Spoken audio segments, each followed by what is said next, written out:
From the Detroit Free Press, I'm Brian Todd with today's voice briefing. It's Friday, September 26, 2025.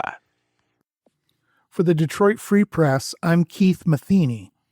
Trump administration cuts to Great Lakes science would harm the quality of life, the multi-billion-dollar economies built around the lakes, and emergency preparedness, a group said Wednesday. In fact, the science cuts already made under Trump have already had negative impacts, they said. Cuts have already occurred at agencies like the National Oceanic and Atmospheric Administration, or NOAA, and at the U.S. Environmental Protection Agency. One worker with NOAA's Great Lakes Environmental Research Laboratory in Ann Arbor, fired earlier this year in Trump administration cuts, said the workforce at the laboratory has been reduced by 35%. And the proposed Trump budget for the next fiscal year would eliminate the laboratory altogether. Services that would be affected by the proposed cuts for next year include tracking of harmful algal blooms, providing wind, wave, current, and lake level data for safe boating and shipping, ecological monitoring, and improvement of flood, weather, and lake effect snow forecasts.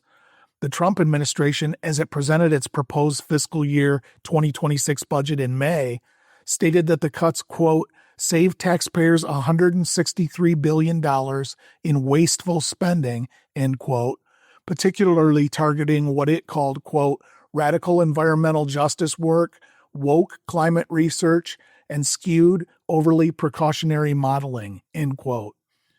2026 budgets under consideration in the U.S. House and Senate do not eliminate the funding that the president proposes to. Coalition members Wednesday urged the state's lawmakers to continue to support the ongoing Great Lakes science. I'm Susan Tompor, and I'm a personal finance columnist with the Detroit Free Press.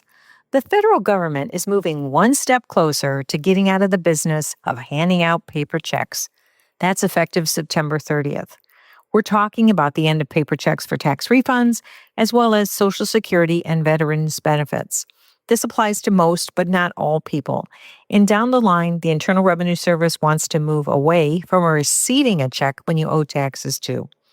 On March 25th, President Donald Trump signed an executive order to put a stop to paper checks to the extent permitted by law, indicating that issuing paper checks imposes unnecessary costs, delays, and risks of fraud, lost payments, theft, and inefficiencies.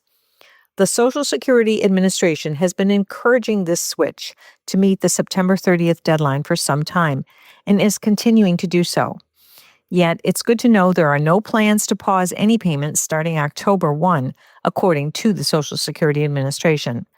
Even so, you want to get more details on how to enroll in direct deposit or obtain a Direct Express card, and that can be done at www.ssa.gov/deposit.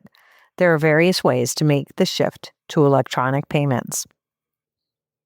This is Brian McCollum, music writer with the Detroit Free Press.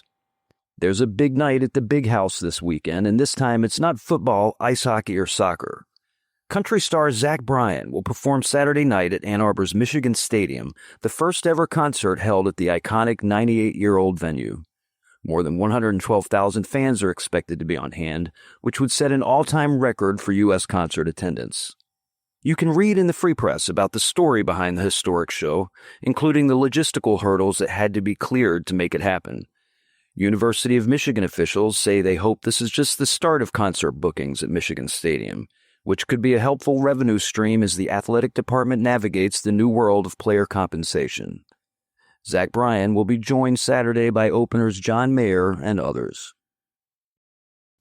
Find more from the Detroit Free Press on freep.com. That's FREEP.com. Have a great weekend, and you'll hear more from us Monday.